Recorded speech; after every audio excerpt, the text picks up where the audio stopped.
নমস্কার বন্ধুরা, গীতার রান্নাঘরে আপনাদের সবাইকে স্বাগত। আজ আমি আপনাদের জন্য নিয়ে এসেছি পেঁয়াজ রসুন ছাড়া নিরামিষ বিরিয়ানি।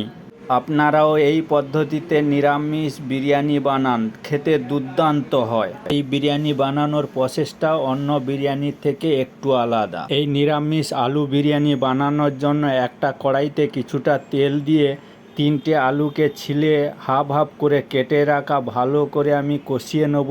এই আলুগুলো কষানোর সময় হিটটাকে মিডিয়াম রেখে আলুগুলোকে পাল্টে পাল্টে ব্রাউন করে 70-80% অবধি সিদ্ধ করে নেব। আলুগুলো আমার কষানো হয়ে গেছে। এবার একটা জায়গায় তুলে রেখে আদা ধনিয়া জিরা বাটা দিয়ে দেবো, আর দিয়ে দেবো কাশ্মীরি লঙ্কার গুঁড়ো 1 চামচ, হলুদ গুঁড়া 1 চামচ, আর পনির মশলা 1 চামচ দিয়ে ভালো করে নেড়ে চেড়ে কষিয়ে নিতে হবে যতক্ষণ না মশলার গন্ধটা গিয়ে মশলা থেকে তেল ছেড়ে দিচ্ছে। এরপরে দিয়ে দেবো ফ্লেভারের জন্য চিড়ে রাখা 4-5টা কাঁচা লঙ্কা দিয়ে নেড়ে চেড়ে 1 কাপ জল দিয়ে মশলাগুলো উপর নিচ করে ভালো করে মাখিয়ে দেবো। তারপরে পরিমাণ মতন লবণ দিয়ে নেড়ে চেড়ে সিদ্ধ করে রাখা আলুগুলো এক এক করে ছেড়ে দেবো, দিয়ে ঢাকনা দিয়ে 5 মিনিট ফুটতে দেবো।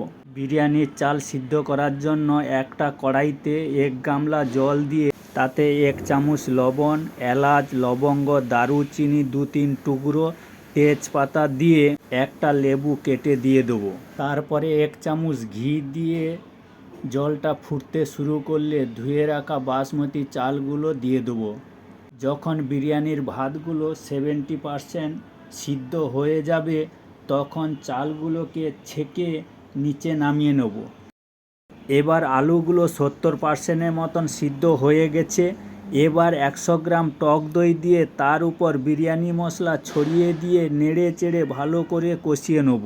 এই মশলাগুলো ভালো করে নেড়ে চেড়ে আলুর সঙ্গে কোট করে নিতে হবে। এই মশলার কারণে নিরামিষ বিরিয়ানির স্বাদটাও যেমন সুন্দর হবে তার সঙ্গে গন্ধটাও খুব সুন্দর বেরোবে। মশলাগুলো আমার কষা হয়ে গেছে, আলুগুলো 70-80%-এর মতন সিদ্ধ হয়ে গেছে।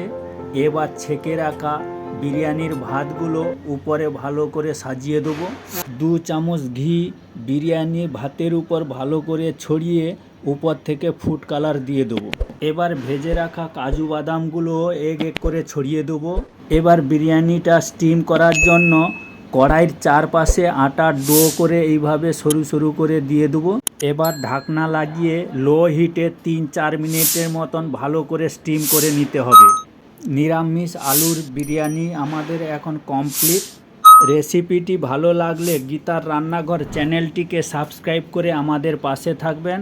আবার দেখা হবে নতুন কোনো রেসিপি নিয়ে। আপনারা সবাই ভালো থাকবেন। নমস্কার।